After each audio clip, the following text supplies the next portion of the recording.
Good morning, Nthabiseng. How are you this morning? Morning. Morning, Janine. I'm great. How are you doing? Good, thank you. So, end of August is a Money Smart week. That's why we are here. And maybe you can tell us just a little bit about you and your business, and then I'll position what we're here to talk about. Okay, fantastic. Thank you so much for the opportunity. My name is Monoge. I'm the owner of Money Relations, which is a company that specializes in financial coaching, financial education, and we teach children, we teach teens, we teach adults on all matters related to financial literacy. Lovely. It's a passion point of both of ours. So Yes, it for the is. listeners and viewers, I'm Janine Horn. I'm the CEO and owner of the DragonFly Institute. And the DragonFly Institute is a money change making agency where we focus on all things finance, the F's. So financial literacy, financial development, talent and skills development in industry, financial dating, and of course, anything financial empowerment, consumer related. So because of SA Money Smart Week, you and I chatted and I said to you, let's have a conversation of why kids financial literacy. And most important, we want to share with our viewers the importance of it and how to bring the message across to kids. So I'm going to start with you opening the floor in terms of what's important about this, the why. Yeah, this is my absolute favorite subject. Yeah, so I'm really glad to be here today. So the why. Many of us learn financial literacy or financial skills from a young age, from observing our primary caregivers. And sometimes, depending on how our primary caregivers manage money and deal with financial stress and financial pressure and how they manage money, it influences us. It influences our own mindset with regards to money. It influences how we manage money as adults. So it's very important for us to teach children from a very young age how to manage money, so that they can develop those skills, they can develop positive money mindsets, so that by the time they're adults, they're able to make more informed decisions. They are comfortable with making money decisions. They have the self-efficacy to manage their own money better. So yeah, so that's really the main reason why. Yeah. And for me, the why is really about changing the trajectory of people of color in South Africa. And by the time we're adults, we've already learned behaviors. We've already established lived experiences. I mean, I bought tons of pairs of shoes because as a standard 2 girl, I had to wear my mother's nurse's shoes. So I was like, guess what I did? I bought shoes as an adult, right? Because I'm not ever going to be without. And so these things shape us. We recall the moments when there were money in our household as kids, and we recall the moments when there wasn't money. We also know how our parents whispered behind closed doors, or when they argued, or when there were massive fights about money. And so that trajectory change is important for me in terms of highlighting to kids the story of money and how money buys power and opportunity and options as an adult. Second bit that's important to me around kids' financial literacy is we know that kids in their formative years can already change direction and trajectory if they start to get a concept under their belt. It's like when you visited your first toy store as a child, or you had this moment where you saw, oh, that's what money can buy, or you drove through a suburb and you saw plush houses, or even vehicles or cars, and you began to understand the power that money can buy or the influence it can have. And so we either want to have things as adults because of that, or we want to understand how to access those things through money. And so that education of money is something that I want to impart to kids. That literacy, and I see the FSCA has had an embargo this week around, I don't know if you saw at their conference, around financial literacy. and it's Mm, becoming more a formalized aspect of education. And so you and I are mm, doing that in our own personal capacities in our businesses. But the sector is also moving towards that. And that's why SA Money Smart Week came about, is really about a sector movement in terms of financial literacy. And you and I dealing with financial literacy for kids, and how we can start influencing that space. So we talk about the formative years, we talk about the why, we talk about changing trajectories, we talk about mindset. Tell me, what mm, do you see as the how and as a wealthy mindset? mm. So the how, when it comes to learning a new skill, very often we get the theory Hmm. of the subject matter. And for children, especially, even for adults, the theory is not enough. Children know and they are taught about needs and wants in school, but the important thing is the how. How do parents go about instilling these lessons that they've learned in school into their homes? And one of my favorite ways of that parents can do that is through reading. Reading to your child, having those moments in the evenings where you are educating your child on financial literacy, but in a comfortable environment where you're teaching your child through the reading. And I know, Janine, you have a book, a children's book. Hmm. Can you share a little bit about that? I will, Or maybe absolutely. read a little excerpt for us? I will. And the bit about what you and I are both saying is what are the elements that we bring into financial literacy is carried through the how. And so before I get Mm, into the book,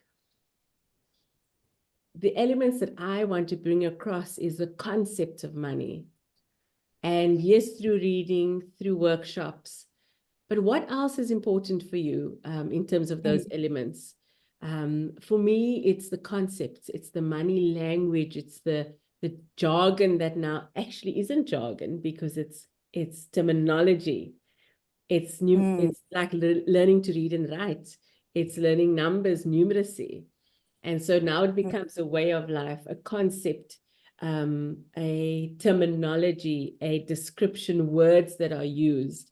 My favorite is using the chessboard illustration of compound interest, this eighth wonder of the world. So for you, what are some of the elements that are important for you, to you and for you? For me, it's incorporating how to budget, for example. We can teach children from a very young age how to budget. So a simple way would be having your children make a grocery list. Every month, they are responsible for creating that grocery list. And what they're learning through making that grocery list is the difference between needs and wants. They're learning that the focus of buying grocery has to begin with the needs, and then afterwards we can focus on our wants. It's going to a grocery store with your child and explaining to them as you are making a payment with either your debit card or credit card, explaining to them what a credit card is. I'm paying with a credit card, and this is actually the bank's money, and mommy needs to pay at the end of the month, needs to pay the bank back. So it's those practical lessons that we need to teach our children. And the best way to do it is just to realize that money is not taboo. Mm, So any opportunity that you have to speak about money to your child, we need to really embrace those opportunities. mm, For teenagers, it could be giving your child an allowance, mm, and a part of that allowance needs to be directed towards their own needs. So they should be responsible for buying their own toiletries. They mm, should be responsible for taking care of some of those things that you as a parent take care of, but you do that through an allowance. mm, So those little ways mm, is the how. mm, So mm, the theory, and then mm, giving them an opportunity to practice, mm, giving them an opportunity to run out of money, and let them mm, experience what's that like mm, mm, mm, when the allowance is finished. mm, mm, Yeah. mm. So And so that so that's leads me how to my that's next how. question. Absolutely. Yeah. And that leads me to my next question around what are the common mistakes that we make as parents Hmm. around The financial biggest literacy? The biggest mistake is not talking about money. 100%. Yeah, that's really the biggest mistake. Not talking about it, not even talking about some of the pressures that parents experience. You know, often we want to really protect our children from every type of pain they could possibly feel. But it's important to have real conversations with our children about money. And another mistake is not instilling a positive mindset in our children. So yes, we must be real and expose them to the reality of money, but also make them build their confidence when it comes to money. And having an allowance, having a pocket money can go a long way in developing that self-efficacy in our children. And for me, it's not including them in the household. So Mm, having conversations during COVID, I called my two kids and I said, let's have a meeting. We're all in this mm, together. You know, we're going to all be working from home. We're going to be keeping the meals to 3 meals a day. The budget at going out for meals, sitting them down and say you have a budget of 250 Rand, which means it's you either choose starters and mains, or you used to choose mains and dessert, or you even choose starters and dessert. But what is my mm, budget related to this meal? What is my budget relating to the outing to buy new clothes? And another concept that I also introduce is if I receive one new item, I need to give two away, so love that that. I understand that there's an exchange, that we don't just gather stuff for the sake of Mm, having stuff, but that mm, one can also share and give and reduce, reuse, thrifting, introducing the concept of thrifting, introducing the concept of meal prep. So, you mm, know, it's about seconds. It's about understanding that the budget only allows so much for food and groceries for the month. And how do we go about that as a family, and that it's not mom and dad's responsibility only. mm. I love that. I absolutely love that. Yeah.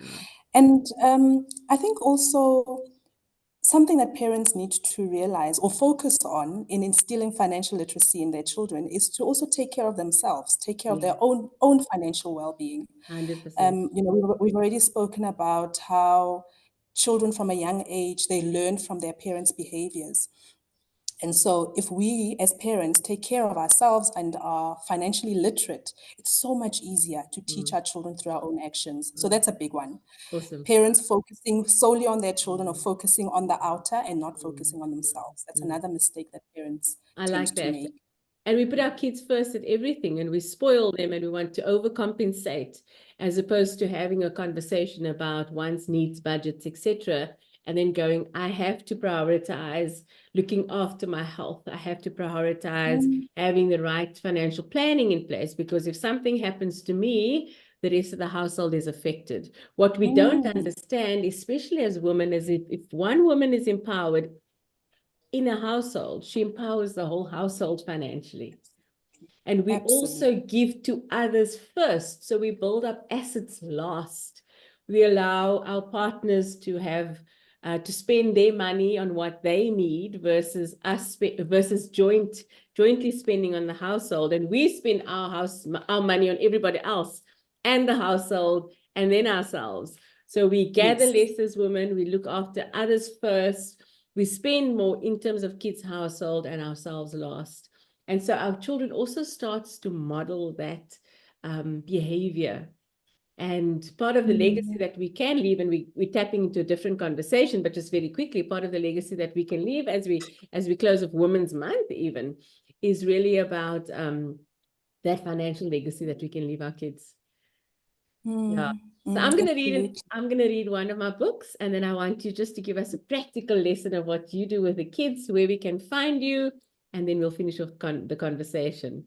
So I'm gonna Okay. read the first book, that is called Does Money Grow on Trees? And the idea of the book is, we all grew up with parents saying, pick the money off my back, or does money grow on trees? And what was important to me was the concept of growing fruit and eating fruit. Once this seed has become a tree that has that has grown fruit. And similarly, money and the concept of money is in the same vein. So does money grow on trees? With notes and coins between the leaves, the answer you will find through learning money's ABCs. The way to grow a money tree is to plant a seed. A small amount of saved up money is really all you need. Saving money may sound funny, but patience is your friend. Putting some away for now will help you in the end. With saved up money, you can buy things you may want or need. You'll see how much your money's grown. Happiness guaranteed. The way to start is by putting money in a place it's sure to grow. To deposit all your savings, it's to the bank will go. Deposit is a doing word, an action that you do. You open up a bank account that's made especially for you. When your tree is fully grown, the harvest buys you things like toys or food or clothes to wear, maybe a diamond ring. The harvest is your savings earned from money put away. The notes and coins make up the money you've saved for a rainy day. With savings, you are able to buy whatever you desire. That's giving money in exchange for goods that you require. When discussing money matters, some words may seem too big. Consumables is one of those tricky mathingajings. But break it down to what it means. You'll find it's not so tough. The things you buy are things you use, like food and toys and stuff. I'm going to stop there. Love it. We'll get the listeners to connect with us a little bit more. So give us a sample of what you do in your classes with kids. So for the younger kids from 7 to 12, so we have 2 classes for 7 to 12-year-olds and then teenagers, 13 to 17. So for the younger kids, we teach them a little song. It's a money song, and it teaches them about the 3 S's of money. Saving, 1 S is for saving, 1 S is for sharing, and 1 S is for spending. So what we're teaching them is it's important for us to honor all these different elements of money, which is saving, sharing, and spending. And then for the older kids, we teach them about different income streams. I think we come from a generation where you had one career, a professional career, and we were encouraged to either become a nurse or a doctor or a policeman or something of the sort. Teacher. But children these days, they are in a space where they have an opportunity to develop different streams of income. So that's one of the things we teach the teenagers. We ask them, what is your passion? What is your skill? And we're teaching them that you can generate income streams, different income streams, passive income streams from your different passions and from your different skills. So we're really just planting the seeds for the teenagers to say that it's important for you to broaden your horizon, so to speak. So those are the things that we teach our kids. Yeah. Thank you for joining me here this morning. Please tell us where we can find you. You can find me on our website, which is moneyrelations.co.za. That's the best place to find us. Awesome. So this is Janine Horn from the DragonFly Institute, and you can find me also at www.thedragonflyinstitute.co.za. Thank you for listening to us, and we look forward to sharing more with you next year at Money Smart Week.